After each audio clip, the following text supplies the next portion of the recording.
Before getting into the stories, I don't remember every detail of this story since I was only around 7, but my parents have filled in some of the gaps over the years, and there are still bits and pieces that stick out in my memory. So here goes. I'm an only child. Yeah, it kind of sucked growing up by myself, but one of the pros meant that my parents were a lot more involved in my life.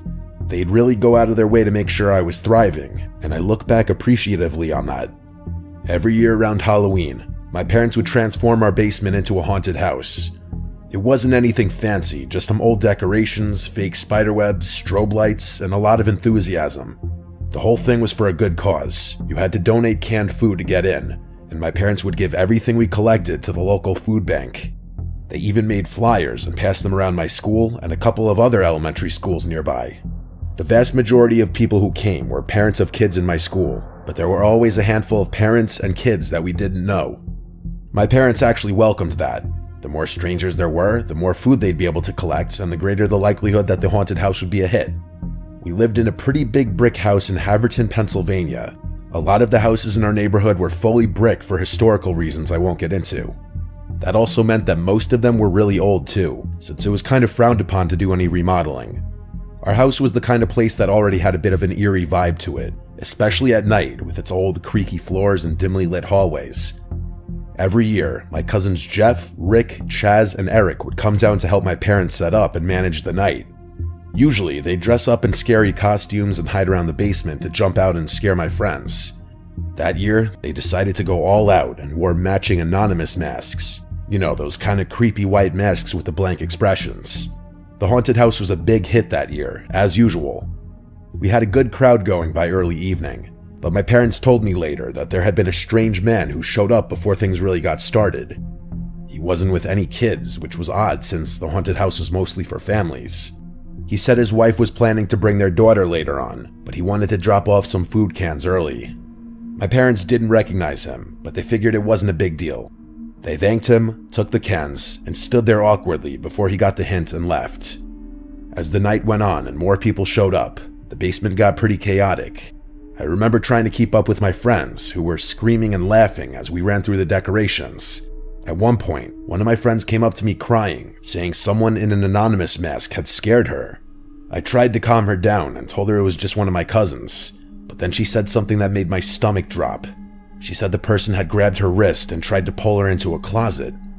I didn't know what to make of it. I thought maybe she was just being dramatic, but the look on her face told me she was genuinely scared. I went and found my parents and told them what she said.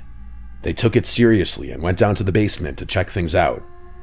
They asked my cousins if they had seen anything strange. Jeff, Rick, and Chaz were all in their positions, and each one of them swore they hadn't done anything like that. But then my parents noticed something else. Eric wasn't at his post. Just then, everyone started to panic. Eric came running down the stairs.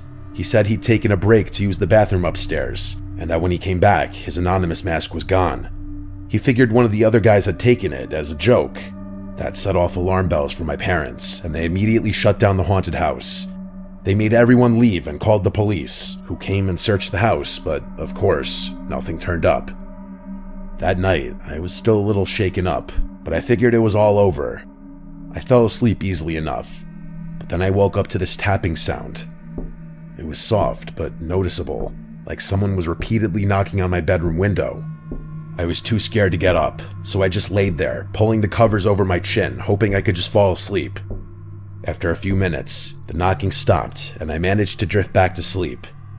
But a few hours later, I was woken up again, this time by a scratching noise. It was more urgent than the knocking had been, like someone was clawing at the window frame. I was terrified, but something inside me snapped, and I threw the covers off and rushed to the window. I yanked open the curtains, and my heart nearly stopped.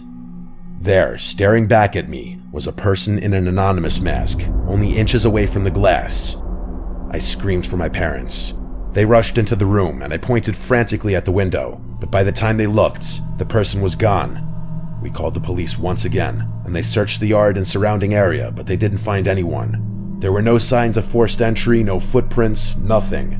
The property was clear. A few months passed, and things settled down. The haunted house was just a memory by then, and my parents had started to ease up on their extra security measures.